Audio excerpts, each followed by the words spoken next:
रही है। ये सरकार जो चुन के आ रही है यह ईवीएम की सरकार है। ईवीएम के लिए अपने दो साथी जो ईवीएम ले आते हैं, ईवीएम को जो मैनेज करते हैं अडानी अंबानी, ये सरकार उनके लिए काम कर रही है।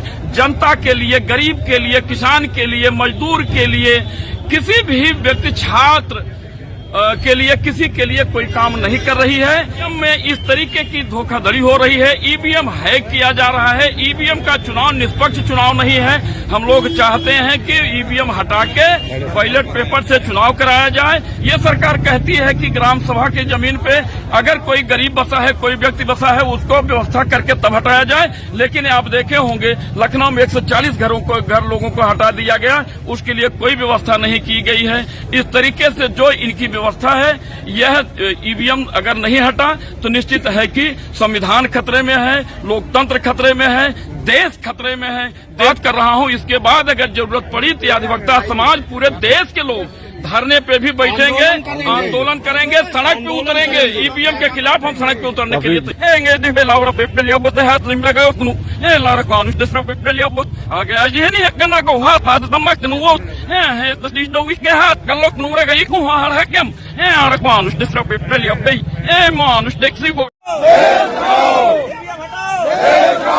अधिवक्ताओं ने ठाना है, अधिवक्ताओं ने ठाना है, अधिवक्ताओं ने ठाना है, अधिवक्ता एकता,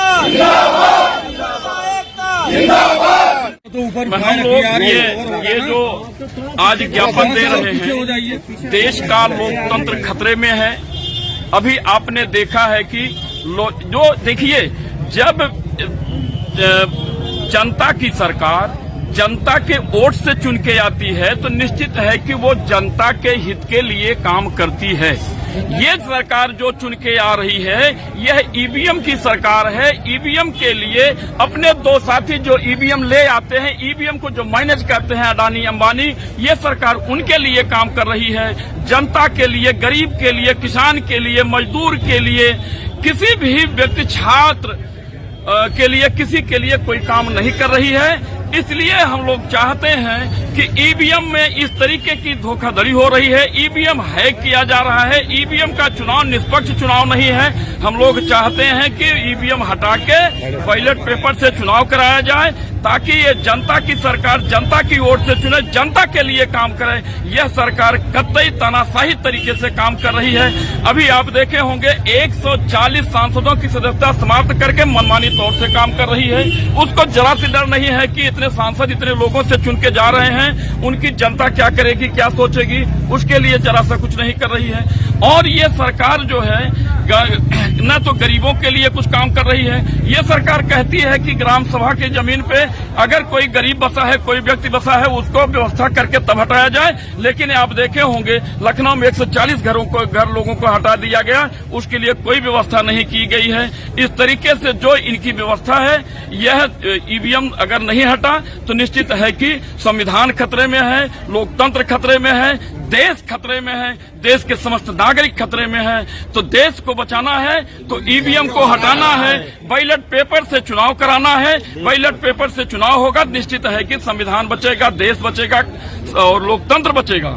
अभी मंदिर में प्राण प्रतिष्ठा हो गई, मंदिर भी बहुत दिन तक यह सवाल ईवीएम से नहीं है। मैं कहूंगा कि वो प्राण प्रतिष्ठा करा रहे हैं, प्राण प्रतिष्ठा करावे, उससे मेरा कोई लेना देना नहीं है। मेरा मात्र मुद्दा यह है कि ईवीएम हटावें। ईवीएम से निष्पक्ष चुनाव नहीं हो रहा है, इसलिए ईवीएम की बात जो पूछिए तो मैं बताऊंगा। संतुष्ट नहीं हो रही है, इसमें जनता संतुष्ट नहीं है। हमारा कुछ कहना नहीं है, हमारा काम जो है चुनाव आयोग से है, वो ईवीएम हटाना।